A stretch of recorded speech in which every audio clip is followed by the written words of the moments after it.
Dieu nous parle. Chaque jour, Charles et Carole vous présentent la leçon de l'école du sabbat.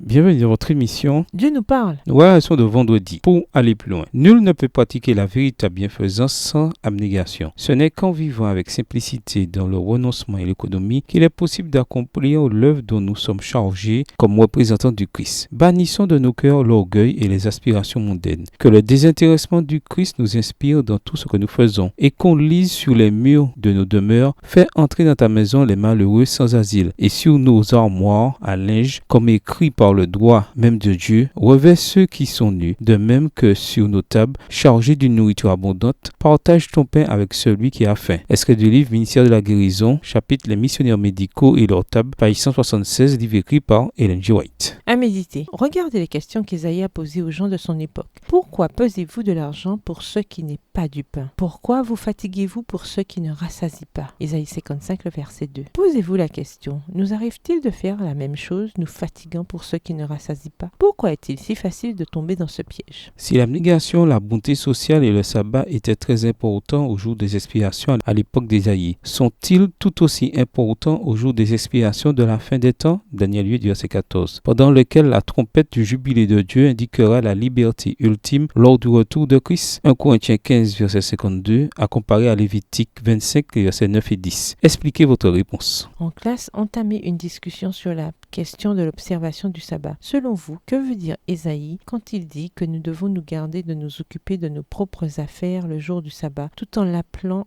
délice? Ésaïe 58, verset 13. Comment peut-on faire les deux? Gardez en tête tout le contexte du chapitre d'Ésaïe 58. Résumé, dans Ésaïe 55 et 58, le prophète appelle son peuple à abandonner ses pensées et ses voies et à revenir à Dieu, dont l'idéal pour leur bonheur est tellement plus élevé que le leur. Il pardonne avec clémence en harmonie avec l'esprit du jour des expiations et du sabbat, car le don du pardon de Dieu, s'il est véritablement reçu, transforme le cœur. Au revoir. Et à demain si Dieu veut.